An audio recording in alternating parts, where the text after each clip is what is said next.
میلاد کا جو نکال رہے ہیں، خدا کے لیے ڈی جے کو مت رکھو، غلط ہے، یہ بہت غلط ہے، یہ غلط ہے میرے بھائی۔ جلوس میں ڈی جے رکھنا، میوزک لگانا، ناچنا، ہم رسول اللہ کے غلام ہیں، ہم کب ناچیں گے؟ ہم تلواروں کی کھنک کی آواز پر ناچیں گے۔ ہم کب ناچیں گے؟ ہم جب دشمن مقابلہ کرے گا تو ہم فرط مسرت سے ناچیں گے۔ وہ ناچ میں اور یہ ناچ میں فرق ہے۔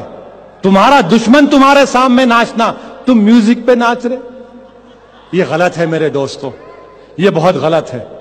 جلوس پرامن نکالیے۔ کہ میلاد النبی کی محفل میں رقص و سرود، گانا بجانا، ایسی حرکتیں کرنا جو اسلام کے خلاف ہیں، ڈی جے وغیرہ کا اہتمام کرنا، یہ حرام اور اشد حرام ہے، عام دنوں میں بھی، عام حالات میں بھی، مگر میلاد النبی کے نام پر ایسا کرنا تو ایسا جرم ہے جو ناقابل معافی ہے۔ اس لیے براہ کرم تمام علماء سے میری درخواست ہے کہ وہ اپنی اپنی مسجدوں میں ابھی سے مکمل طور پر اس بات کی کوشش کریں کہ لوگوں کے ذہنوں میں آ جائے کہ وہ اس طرح کی حرکتیں نہ کریں، میلاد النبی کا اہتمام کریں مگر ادب و احترام کے ساتھ۔ میلاد منائیں گے انشاءاللہ، گھر سونے تو نہیں رکھیں گے، سجاوٹ کرو۔ لوگ کہتے ہیں اسراف ہے، یاد رکھنا جو اسراف ہوتا ہے وہ عبادت نہیں ہوتا، جو عبادت ہوتا ہے وہ اسراف نہیں ہوتا۔ بات سمجھ میں نہیں سمجھ میں؟ جو سود ہوگا وہ ہمیشہ حرام ہوگا، جو حلال ہوگا وہ سود نہیں ہوگا۔ جو پاک ہوگا وہ کبھی پیشاب نہیں ہوگا، جو پیشاب ہوگا وہ کبھی پاک نہیں ہوگا۔ ایسے ہی ضابطہ ہے، جو اسراف ہوگا وہ عبادت نہیں ہوگا، اور جو عبادت ہوگا وہ کبھی اسراف نہیں ہوگا۔ تو میلاد پہ خرچ کرنا اسراف نہیں ہے کیونکہ وہ عبادت ہے، وہ عبادت ہے۔ لیکن ایسی میلاد نہ مناؤ کہ آپ کے ڈی جے سے جس کو دل کا دورہ نہیں پڑنے والا اس کو دل کا دورہ پڑے۔ ہم لوگ دہشت پھیلانے والے لوگ نہیں ہیں۔ ہمارے یہاں تو یار نماز پڑھنے کے لیے بھی آداب سکھائے گئے، نہ بہت اونچی آواز ہو نہ بہت نیچی آواز۔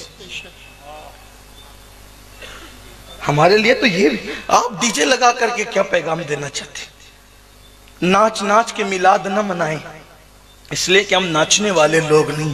اپنے سنی نوجوانوں سے بہت ہاتھ جوڑ کر مخلصانہ محبت کے ساتھ، بڑے ادب کے ساتھ گزارش کر رہا ہوں کہ خدا کی قسم ہمارے پاس میلاد کے دلائل ایک دو نہیں بے شمار ہیں۔ ہمارے اماموں کی کتابیں بھری پڑی ہے اس تعلق سے، علماء کی کتابیں بھری پڑی ہے، حدیثیں ہمارے پاس بتانے کے لیے موجود ہیں۔ صرف ان کو بولنے کا موقع ملتا ہے تو وہ ایک ہی جگہ، اور وہ ہمارے جلوس میں جو ہم کچھ خرافاتیں کرتے ہیں، اس وجہ سے جب یہ بولتے ہیں تو ہمیں خاموش ہونا پڑتا ہے۔ یہ جلوس کے ناجائز ہونے پر حدیث نہیں پیش کرتے۔ مجھے بتا دے کوئی مائیکل آل غیر مقلد کسی نے کبھی کوئی حدیث پیش کی ہو کہ رسول اللہ نے کہا جلوس نکالنا حرام؟